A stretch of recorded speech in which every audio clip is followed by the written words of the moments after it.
Hello. Yay. Audio and Hi. video are working. Awesome. Sorry. That's Let okay. me put before you call. Let me put on a t-shirt, okay? Oh, hold up. Then let me pause. Hello. So Uh, Good I'm morning. like bumping into things. So how are you doing today? I'm okay. I'm doing as great as I can be in this time that we're in. Okay. So for anybody coming across this video, if you could please state your name and where in this lovely world of ours you reside. My name is Patrick Pride. I am a Chicagoan from the Wearing west the side of shirt just Chicago. to make sure Yeah, it's your I label. love this shirt. I'm from the west side, but I reside on the south side right Can you mute your TV or whatever it is that's in the background, please? now. So I Sorry can hear about you. that. Thank you. Okay, so I said I'm Patrick Pride. I am a Chicagoan from the west side, but I currently reside on the south side. Okay. And how has your experience been so far with this whole quarantine situation? Um, it's been weird because I'm used to seeing people. I'm not an outside person. I'm a homebody, but I like to go outside a lot. So I don't know if that makes sense. So not seeing my siblings because we're very close, or my daughters because I'm absolutely very close. I mean, I talk to them every day, but actually physically being able to hug them has been crazy. You know, but I've been maintaining. I don't have a job right now. I had a job. I don't have one, and so waiting for unemployment has been an ordeal. I didn't think that it would like be this long or take this long, and then Illinois Link is also giving everyone food stamps as well, Mm-hmm. so they're able to eat. And then the stimulus check, we're still waiting on that. I know a lot of people who have gotten it already, but still waiting on that. Just waiting for unemployment. It's just been crazy. I mean, I'm just giving you all the things that I've been doing. And also, I've been, as you know, DoorDashing and Postmates to try to keep some type of money in my pocket. Mm-hmm. Thank you for that. But You just told the whole internet that, but okay. but Well, it's now public knowledge. You're welcome. absolutely. Um, but yeah, that's what I've been doing so far. That's how I've been handling it, coping with it. And I know I'm long-winded, but I'm not a person that's negative or down. I'm always positive. Even if I am down, I'm still a positive person. So I just keep a positive outlook. So what's something good that's come out of this situation? Um, I'm a Taurus, so I'm kind of artsy. So learning how to make masks, I've learned how to do that. Um, Something else that's good is I would say going to restaurants, you can get your food quicker, but you still have a little bit of a wait time, but it is quicker. I don't see too much things that are good in this. It keeps everyone in the house. The hair, I haven't had a haircut in almost a month and a half, so I mean, saving money on that. Like I said, I have two daughters, and one's a teenager, so I'm saving money there. Can't I mean, they ask me for money all the time, but it's like, what are you gonna do with it? Like, you have everything you need at home. So, other than Robux is what they call it in the video games. Mhm. So when you do go out, do you notice anything different when you go out, either about the people or the energy in the air or anything like that? There's a different energy other than the already raises energy in the air in Chicago, but another topic. Um, People seem more indifferent towards each other. Like I already knew that Chicago was a place where everybody has a little hostility towards each other. But we do have good people. But now it's more of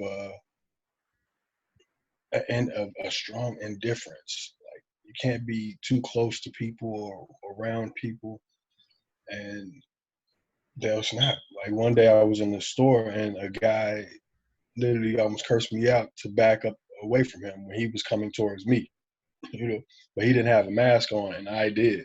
So it was like, sir. But yeah, just crazy indifference. The distance, the social distancing, is going to make people more standoffish and indifferent towards each other. I don't see that compassion will be a thing anymore. Slight compassion. I talk about this thing called visual compassion. Like if you see somebody in despair, and they need assistance, how do you feel about that person when you see them? Are you judging them immediately, or are you using a visual compassion to say that, okay, this is a human, they need assistance, let me be of? So, do you feel that it's different in different parts of the city, or you think that lack of compassion is kind of throughout? I'll say it's kind of all throughout because I get it on the north side. People are indifferent and want their space. They won't. I mean, it's a passive aggressive. Give me my space. They'll look at you. But what I was talking about, the situation that happened with me was on the south side, and so I would say it's all over the city. And like being from the west side, I've gone that way, but it's a more nonchalant attitude there. Even though people are wearing masks, they're wearing gloves, but it's more nonchalant. So, what about the environment? Have you noticed anything different in like the physical environment, like the air or, you know, Yeah, animals and so forth? animals. Yeah, I don't know if you remember maybe 15, 20 years ago when all the seabirds were coming inland. Mm-hmm. It's the same thing. Like they're more inland now. We would see them way away from the lake or the river, Mm-hmm. but now they're like in the neighborhoods. Like I've seen ducks in the neighborhood, swans. What was that? You see swans all around? Sorry, gotta get that out there. Okay, I have I know nothing to what you're say thinking. against Don't that. say it on my video, please. Thank you. No, I'm not thinking anything. I just know you're crazy. I know you love that. I'll tell you afterwards what I thought you were gonna say. But anyhow, No, the environment, that was just the animals, but the environment, yeah, it's April and it snowed yesterday. Like, and it's not the beginning of April, it's April 16th today. So, but that's happened before. I can't say like that's new, but it wasn't cold out and the snow stuck. So I don't know. It's kind of weird to me. It's weird to seeing the sun while it's raining. But if you're from down south, you've seen it before. But yeah, I just didn't trust that snow. I didn't want to touch it. I didn't want to put it on my skin at all. I didn't want to go out and play in I it. know I had to clean it off of my car yesterday. I hope you wore gloves. I was not dressed for the weather. No. I sanitized my life afterwards, though. Yeah, you got to. You got to nowadays. But so what's something that you've been doing to keep yourself occupied during this quarantine? Your like go-to activity? I'm a weirdo, man. So like I said, I'm a Taurus and I made Taurus. So, and I'm the oldest child by like 2 years at least. So I'm spoiled by my grandparents and great grandparents. So I know how to occupy myself by myself in my head. So I do the normal things. I read, I watch YouTube a lot, I watch TV, movies. Being in the house, like I said, I'm a homebody that loves to go outside. So being in the house is nothing different to me. It's like being on vacation for a month. I don't know, maybe, but Favorite thing to read? Favorite things to read. Let me see. James Patterson is my favorite author. And I found myself rereading um, this series with Alex Cross. He's been played by Morgan Freeman and Tyler Perry in the movies. Um, but his series has to do with this one particular villain called the Big Bad Wolf. He's a Russian mafia guy. Mm-hmm. I like how they interact. So I reread that. I've been rereading that. So James Patterson is my favorite thing to read. I love the way he tells a story. If you've ever seen Along Came a Spider or Kiss the Girls, those are his movies from his books. So if you could give some advice to somebody who is either super isolated, like they're quarantined by themselves, or they are their nearest neighbors maybe miles away from them, and they're struggling, what advice would you give them?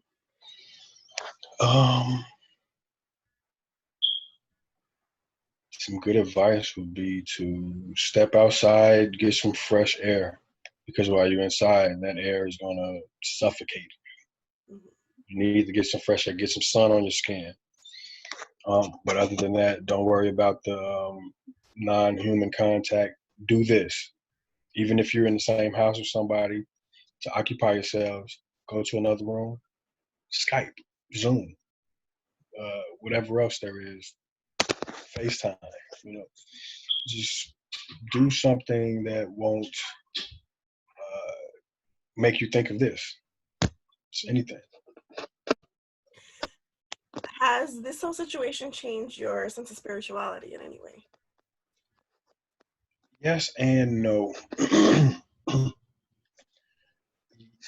gonna start with no. So no, because I've already had a relationship with God. See, I wanted to say pray about the last question because I don't want to offend atheists and other people who don't believe in that. But that's the number one thing, like for real, for me anyway. Um, so could you repeat that question? I'm sorry, I got.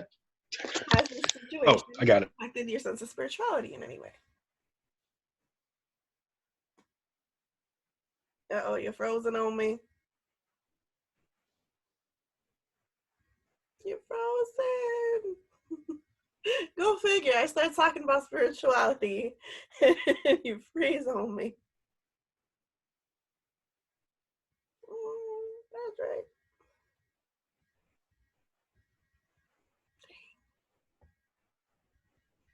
Are you here? Are you here? How to make sure it was you. I don't hear you though. Testing, testing, 1, 2, 3.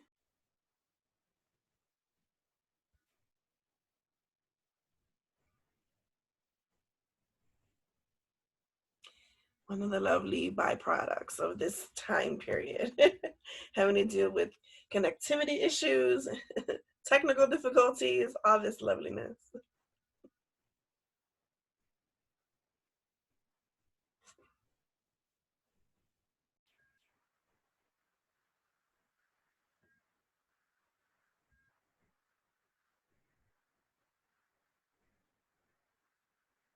For 117.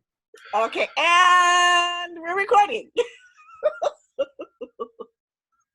After a brief intermission. Go ahead. So going back to the question, how has this experience, if it has at all, changed your sense of spirituality? It has and it hasn't. It hasn't in the sense of I've always been that. I don't like to say it's religious because God doesn't have a religion. He's holiness and righteousness, and He's the Holy Spirit. So I'm spiritual. I talk to Him daily, which is what I call praying. And then it has because, like I said before, there's no atheists in the trenches. So everyone looks to Him when we're down. Mm-hmm. There's nobody who's not going to be, oh, I'm not going to call on God.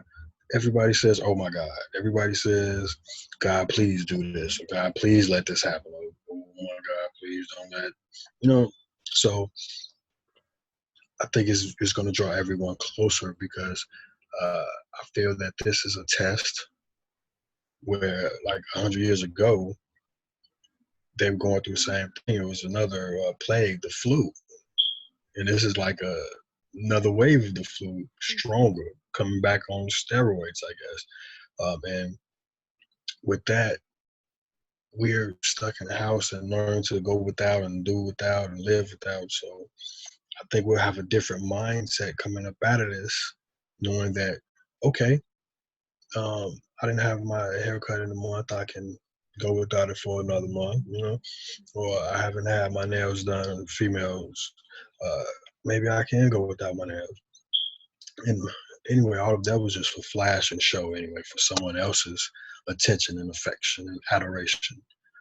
But yeah, that's it. Sorry, I keep going long. I'm sorry. That's okay. Like I said, it's your time, your interview. You make it as long as you want. There's Cool. no end period. I will not be that long because I want people to be able to watch this and not get bored. We have ADHD out here. So what's something that you hope, something that's come about from this whole quarantine situation that you hope will continue on after we get back to quote unquote normal? I hope that everyday precautions continue. You know how after a certain wave of something hits, everybody's back to the norm of lazy about it, forget about it, I'll do it next time. I want everybody to continue to treat every day like it's flu season because you have to have these precautions. Like I said before, I take public transportation and people are disgusting, coughing, sneezing without covering their mouths. Even when they introduced the vampire cough, coughing in your sleep. I got the vampire cough from the office, love the office. Um, so even when they introduced it, a lot of people still weren't doing it and don't care. It's like you gotta have compassion because if you don't, then you don't care about the next person.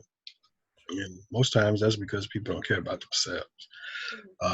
But yeah, I just hope everybody continues to do that. I work in healthcare for the last 12 years, and we've always done that. I've worked at a place where I had to come home and uh, take my clothes off at the door, put them in a bag, and set them aside for the laundry, or take them to the laundromat right away if it was something I had to wear the next day again. Wash out those hands, but we've always take these precautions.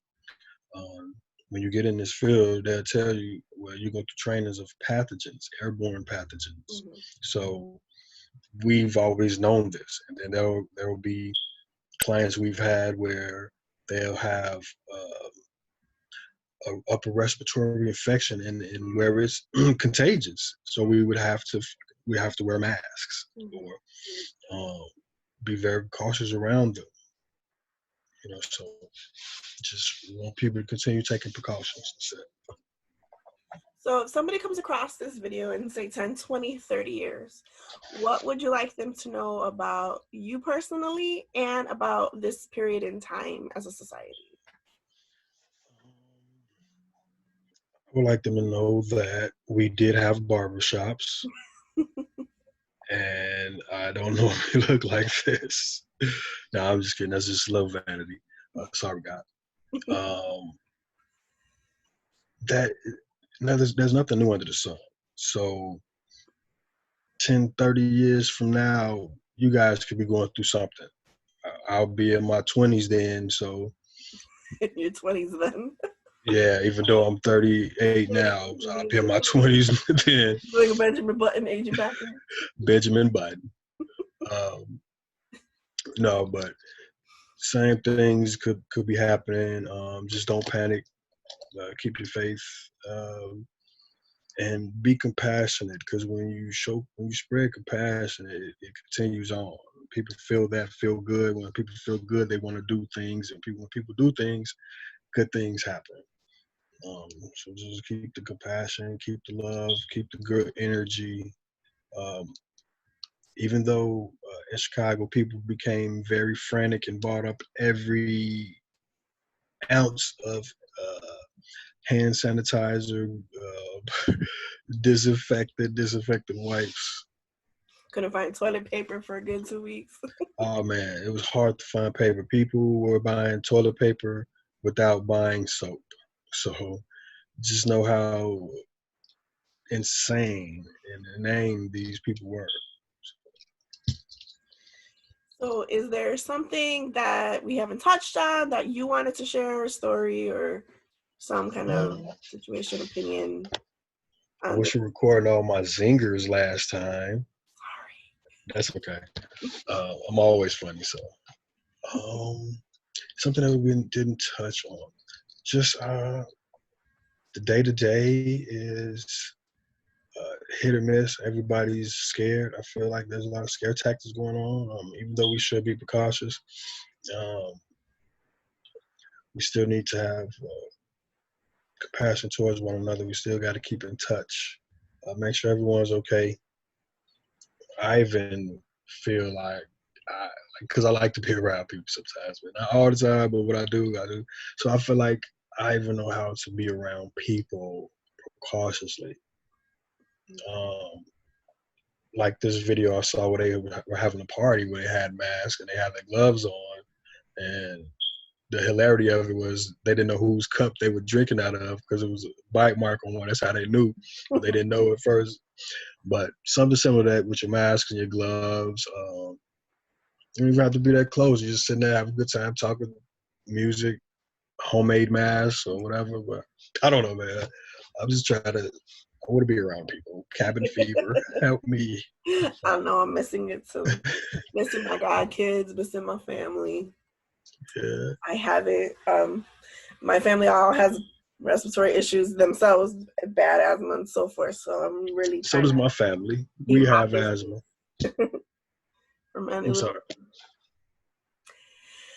But so yeah, if there's nothing else, thank you for your time and sharing. Absolutely. Oh, real quick, because you mentioned about the deliveries. Do you want to Mm-hmm. share any words of advice to Oh anybody who may man. be ordering things to be delivered, and any encouragement to give these people when they have a delivery coming in them? You know where I'm going with this. Absolutely. Well, for those who are ordering, us who are delivering, we get to these places and they don't want contact either. So we're either waiting in line. One time there was a line that was a block long, literally. I was in the middle of the line and then I just couldn't take it no more. And I went to pick up another delivery and came back and the line had gotten longer. Um, so you're waiting for we're waiting for you guys' food, mind you. Then once we get the order, they're masked, gloved. We bring it to you guys, and you guys treat us like we have the plague. I get it. You don't want the contact, but we're masked and gloved ourselves, so we understand it. We're not mad at that. Just be patient. I've never got anybody who was irate or waiting on their food. Thank God. But yeah, please be patient. And for you guys who are delivering like me, have fun. Don't be mad. Always eat before you start. You want to eat everything. Because you will smell that food and oh my god, like I know you're not gonna mess with it, but it smells good and you're hungry now. And back to the customers, sometimes we double dip. If we're doing DoorDash, we might be doing Uber Eats too. If we're doing Uber Eats, we might be doing Postmates. If we're doing Postmates, we might be doing DoorDash or Chow Bus or whatever these apps are. So, Or whatever else. It's the cart. I but we're think out here. We're getting your food to you, and it's still hot, and we're trying. But because it's economy, we have to make money as we can. exactly. I think the one thing I'd like to add to that is remember to tip your delivery person, Absolutely, absolutely. because sometimes they don't. And I think especially now during this time, it should be a generous tip, because you're getting stuff, not you, but an individual is ordering Right, I stuff understand. delivered to their house so that they don't have to go out and expose themselves potentially. But these individuals who are doing the deliveries are putting themselves, in potential harm's way, even though Thank you, you're Miss taking Carver. precautions and so forth, so that those other people can stay home. I think sometimes when people think of those essential workers and frontline workers, they think about the doctors and the nurses. And of course, yes, they are literally in the front lines dealing with the individuals that are sick. But sometimes the delivery people get forgotten that they're That's allowing the other people to stay home. You're right. That's a good point. And not only are the doctors and the nurses there taking care of them, I would even say it's more so the nurses. But then before that, it's those CNAs, those orderlies who are more interacting with them. Mm-hmm. I mean, I know you've worked in a hospital setting before, a nursing home. Mm-hmm. So it's those CNAs, it's those activity aides, it's those security guards who are talking with these people all the time, all day, who are occupying their time Mm-hmm. while occupying their clients' time. Right. So yeah, we do get a lot of the slack from it. That's why a lot of those type of workers are getting sick, because those are the ones who are more in contact Exposed. with them. Yeah. Now back to the delivery people. Yes, we are putting